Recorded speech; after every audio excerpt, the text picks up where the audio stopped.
Bismillahirrohmanirrohim. Assalamualaikum warahmatullahi wabarakatuh. Salam Pancasila. Apa kabar anak-anakku semua? Semoga masih semangat mengikuti materi pendidikan Pancasila dan kewarganegaraan. Hari ini kita akan belajar PPKN bab 2 tentang ketentuan Undang-Undang Dasar Negara Republik Indonesia tahun 1945 dalam kehidupan berbangsa dan bernegara. Adapun subbab pembahasan yaitu tentang kedudukan warga negara dan penduduk Indonesia.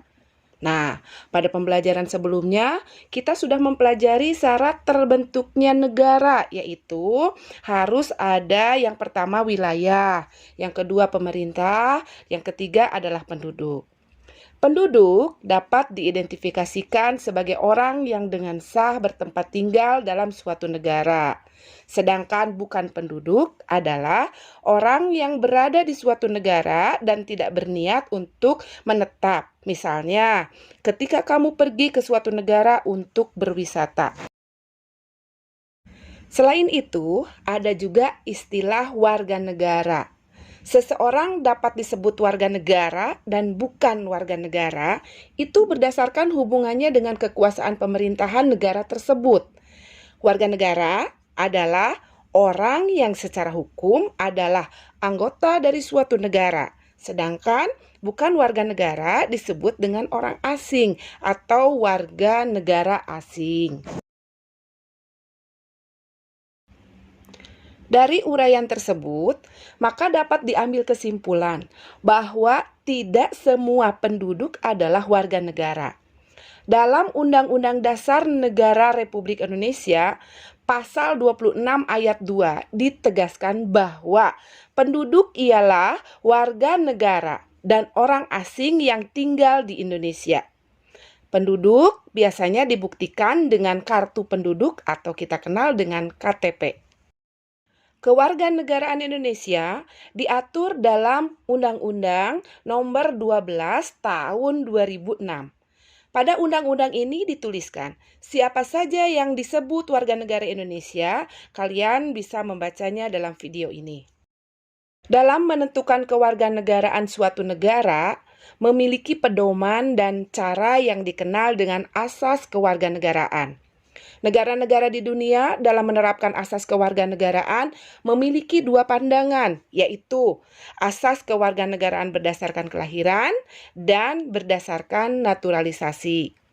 Asas kewarganegaraan berdasarkan kelahiran dibagi menjadi dua, yaitu asas yang sering dijumpai. Yang pertama ada asas ius soli atau asas berdasarkan tempat kelahirannya. Dan yang kedua adalah asas ius sanguinis, yaitu asas berdasarkan keturunan atau orang tua. Asas ius sanguinis menentukan kewarganegaraan seseorang berdasarkan kewarganegaraan yang dimiliki orang tuanya. Misalnya, seorang anak dilahirkan di negara A, sedangkan orang tuanya berkewarganegaraan di negara B. Maka, berdasarkan asas ius sanguinis, anak tersebut memiliki kewarganegaraan B, karena asas ini melihat kewarganegaraan orang tuanya dan bukan tempat lahirnya.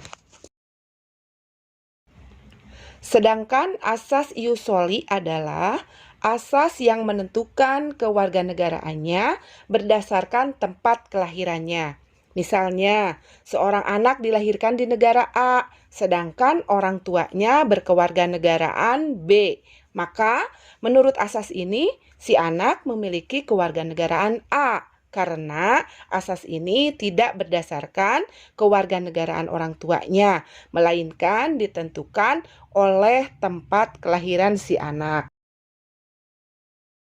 Perbedaan dasar dalam menentukan kewarganegaraan tadi dapat menimbulkan beberapa kemungkinan status kewarganegaraan.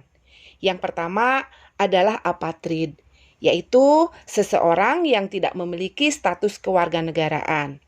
Kemudian bipatrid adalah seseorang yang memiliki kewarganegaraan ganda. Dan multipatrid, seseorang yang mempunyai kewarganegaraan lebih dari 2. Contoh kasus apatrid, misalnya ada seorang anak yang bernama Arnold. Dia lahir di Jepang yang menganut asas ius sanguinis, yaitu asas keturunan. Sedangkan orang tuanya Arnold berkewarganegaraan Amerika yang menganut ius soli atau berdasarkan tempat lahir. Nah, sekarang bagaimana status kewarganegaraan dari Arnold? Nah, Arnold tidak memiliki status kewarganegaraan atau disebut dengan apatrid karena tidak diakui oleh Amerika karena dia tidak lahir di Amerika dan tidak diakui juga oleh Jepang karena dia bukan keturunan Jepang. Kasus kedua adalah bipatrid.